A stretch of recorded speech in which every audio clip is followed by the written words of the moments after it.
Corona ने शरीर के किसी अंग को अगर सबसे अधिक प्रभावित किया है तो वह है हमारे फेफड़े। यही वजह है कि कोरोना से उबरने के महीनों बाद भी लोग सांस फूलने, खांसी आने, चलने में भारीपन, नींद न आने, कमजोरी आदि की शिकायतें लेकर केजीएमयू के पोस्ट कोविड क्लिनिक पहुंच रहे हैं। केजीएमयू के डॉक्टर सूर्यकांत त्रिपाठी और बलरामपुर अस्पताल के योग विशेषज्ञ डॉक्टर नंदलाल यादव अब कोविड प्रभावित फेफड़ों की कार्यक्षमता को बढ़ाने के लिए काम कर रहे हैं। मंगलवार को केजीएमयू के पोस्ट कोविड क्लिनिक और सोमवार, बुधवार और शुक्रवार को बलरामपुर अस्पताल के आयुष विभाग में यह सुविधा मिलेगी। डॉक्टर सूर्यकांत त्रिपाठी का कहना है कि पिछले 7 महीनों में हर मंगलवार को विभाग में संचालित पोस्ट कोविड क्लिनिक में बहुत सारे मरीज फेफड़ों से संबंधित तकलीफों के आ रहे हैं।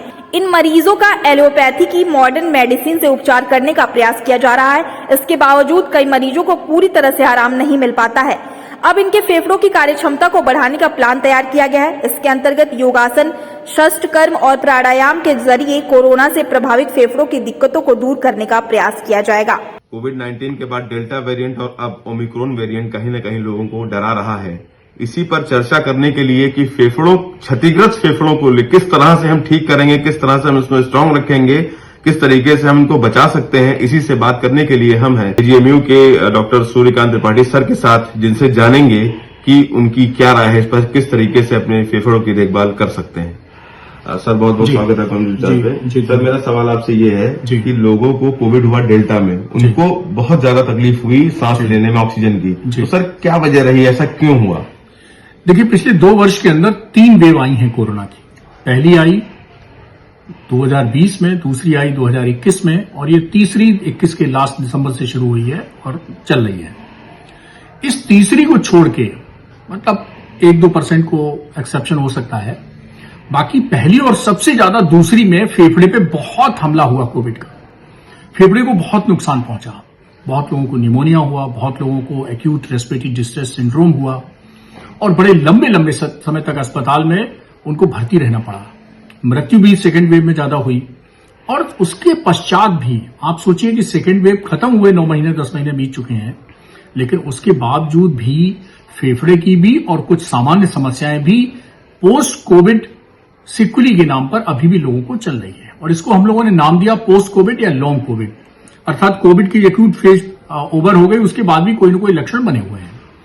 हमारे डिपार्टमेंट ने एक पहल की, डिपार्टमेंट ऑफ रेस्पिरेटरी मेडिसिन ने, कि 5 जुलाई 2021 को जैसे ही कोविड की 3rd वेव खत्म होती है, कोविड की 2nd वेव खत्म होती है, हम लोगों ने एक पोस्ट कोविड क्लिनिक यहां शुरू की। आपको मैं बता दूं कि शायद उत्तर प्रदेश का तो मुझे नहीं आइडिया है, लेकिन किंग जॉर्ज मेडिकल यूनिवर्सिटी की ये इकलौती पोस्ट कोविड क्लिनिक है जो कॉम्प्रिहेंसिव रूप से पूरा पोस्ट कोविड मरीजों का उपचार कर रही है। हमारे साथ कोलैबोरेशन है साइकेट्री डिपार्टमेंट का भी, क्योंकि बहुत से लोगों को नींद नहीं आती है अभी भी, बहुत से लोगों को कंसंट्रेशन नहीं बनता है अभी भी, बहुत से लोगों को घबराहट होती है अभी, तो बहुत सारी मानसिक समस्याएं भी हैं।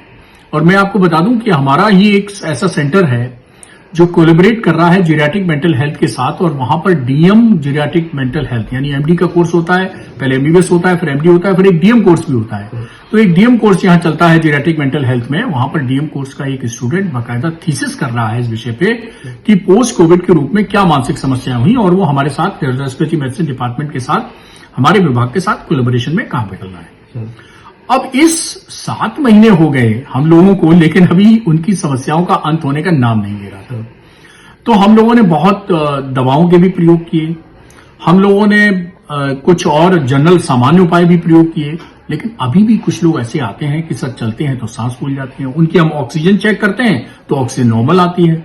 अब ये सब चीजें थोड़ी समझ से परे हैं, तो वो जिसको हम लोग कहते हैं ना दिमाग में केमिकल लोचा हो जाना या इतना मानसिक आघात पहुंच जाना कि वो उस सदमे से उबर नहीं पा रहे हैं उस कोविड से। उनको लगता है अरे हम आईसीयू में गए, इतने दिन भर्ती रहे, मैं बच गया, मेरा पुनर्जन्म हो गया, दूसरा जन्म हो गया, और मतलब इस तरह से।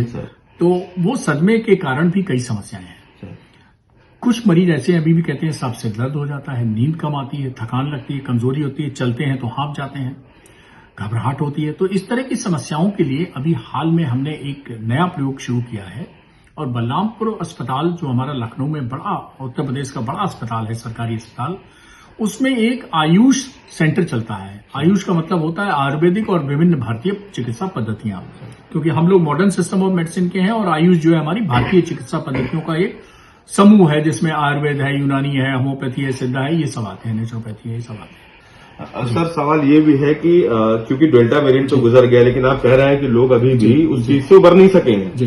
तो सर क्या ओमिक्रॉन में कुछ ऐसे केसेस आपके सामने आ रहे हैं जहां पर कहीं ना कहीं फेफड़ों को क्षति पहुंच रही है कुछ? हाँ, देखिए बहुत कम आ रहे हैं। मैं तो कहूंगा कि ये 1% से भी कम लोग ऐसे हैं जिनके फेफड़े में नुकसान हो रहा है। और वो कौन से लोग हैं वो जानना बहुत जरूरी है।